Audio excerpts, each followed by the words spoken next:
മുസ്ലിം പണ്ഡിത സംഘടനയായ സമസ്തയ്ക്ക് കീഴിലുള്ള ഇസ്ലാം മത വിദ്യാഭ്യാസ ബോർഡിന്റെ പൊതുപരീക്ഷാ ഫലം പ്രഖ്യാപിച്ചു. പരീക്ഷ എഴുതിയ 98.06% വിദ്യാർത്ഥികളും വിജയിച്ചു. ഇസ്ലാം മത വിദ്യാഭ്യാസ ബോർഡ് ചെയർമാൻ MT അബ്ദുള്ള മുസ്ലിയാറാണ് ഫലപ്രഖ്യാപനം നടത്തിയത്.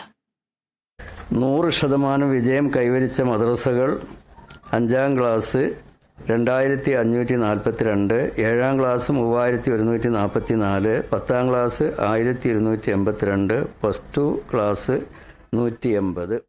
സമസ്ത കേരള ഇസ്ലാം മത വിദ്യാഭ്യാസ പരീക്ഷാ ബോർഡ് 2025 ഫെബ്രുവരി 7 മുതൽ 9 വരെയും 21 മുതൽ 23 വരെയും നടത്തിയ പൊതുപരീക്ഷകളുടെ ഫലമാണ് പ്രഖ്യാപിച്ചത്. 5, 7, 10, +2 ക്ലാസുകളിലായാണ് സമസ്ത പൊതുപരീക്ഷ നടത്തിയത്.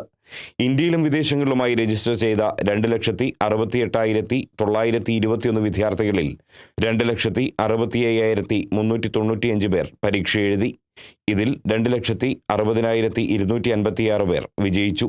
8,304 പേർ ടോപ്പ് പ്ലസും 57,105 പേർ ഡിസ്റ്റിങ്ഷനും 89,166 പേർ ഫസ്റ്റ് ക്ലാസും കരസ്ഥമാക്കി. ഇന്ത്യയിലും വിദേശത്തുമായി 7,786 പരീക്ഷാ കേന്ദ്രങ്ങളാണ് ക്രമീകരിച്ചിരുന്നത്.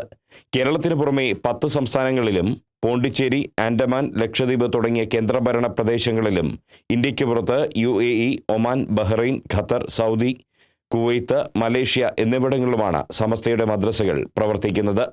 5ാം ക്ലാസ്സിൽ 2,542 മദ്രസകളും 7ാം ക്ലാസ്സിൽ 3,144 മദ്രസകളും 10ാം ക്ലാസ്സിൽ 1,282 മദ്രസകളും +2വിൽ 180 മദ്രസകളും 100% വിജയം കരസ്ഥമാക്കി.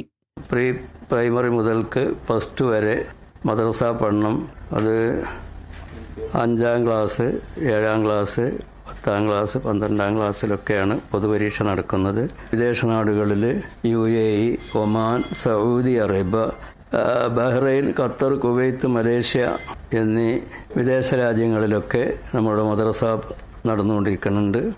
വാർത്താ സമ്മേളനത്തിൽ സമസ്ത ജനറൽ മാനേജർ K. മോയിൻകുട്ടി മാസ്റ്ററും പങ്കെടുത്തു. Riyas KMR, Kerala vision news, Kozhikode.